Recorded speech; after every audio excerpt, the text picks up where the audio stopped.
ውሏችንን በሁለት ሶስት መንገድ ማየት ጠቃሚ ይሆናል።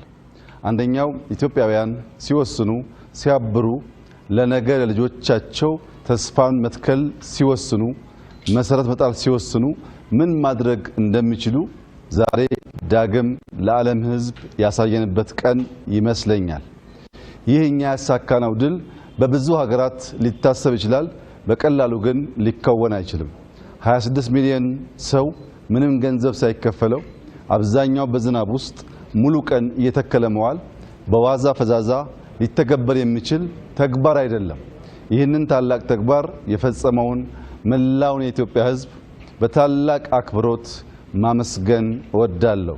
በዚሁ መልክ ተደምረን ተስፋን በመትከል ፋውንዴሽን በመጣል የነገይቱ ኢትዮጵያ የምትበለጽግ የምትለማ የማትለምን ለተቸገሩ የምትደርስ የምትናገር ብቻ ሳትሆን የምትፈጽም መሆኗን ለአፍሪካ ለዓለም ማሳየት እንድንችል በሌሎች ስራዎቻችንን መደመር፣ አብሮ መቆም፣ መተባበር፣ በቀና ሐሳቤ ተስፋን ለልጆቻችን መዝራት፣ መልካም ስራን መስራት የሰርክ ተግባራችን እንዲሆን አደራ እያልኩ ዛሬ መላው ኢትዮጵያ ሕዝብ ወጥቶ መትከሉ ብቻ ሳይሆን ተቋሞቻችን ያሳዩትን ብቃት ከወራት በፊት 54 ሚሊዮን ዜጎች ከ50 ሺህ በላይ ጣቢያዎች ላይ ምርጫ ፈጽመዋል።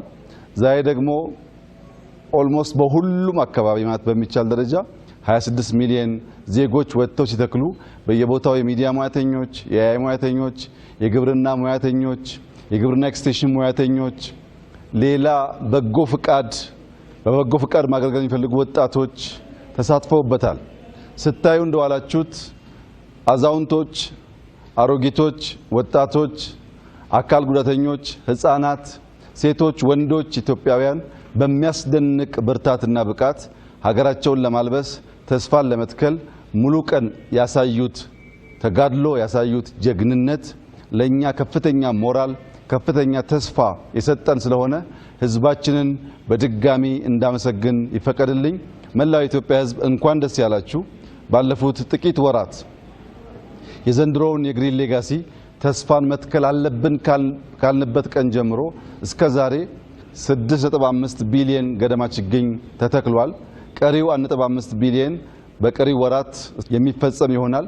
በአንድ ቀን 800 ሚሊዮን ችግኝ በመትከል ኢትዮጵያ ሪከርድ የሰበረችና ማድረግ መቻሏን ደጋግማ ያሳየችበት ዕለት ስለሆነ በዚህ ስራ ውስጥ የተሳተፋችሁ ችግኝ ያዘጋጃችሁ፣ ጉድጓድ የቆፈራችሁ፣ ጂኦሎኬሽን ቴክኒካል ሰፖርት ያደረጋችሁ፣ ሪፖርት ያደረጋችሁ፣ የተከላችሁ ሁሉም ዜጎች ለነበራችሁ አስተዋጽኦ ከልብ የመነጨ ምስጋና እያቀረብኩ እንኳን ደስ ያላችሁ እንኳን ደስ ያለን ማለት ፈልጋለሁ። እጅግ አድርጌ አመሰግናለሁ።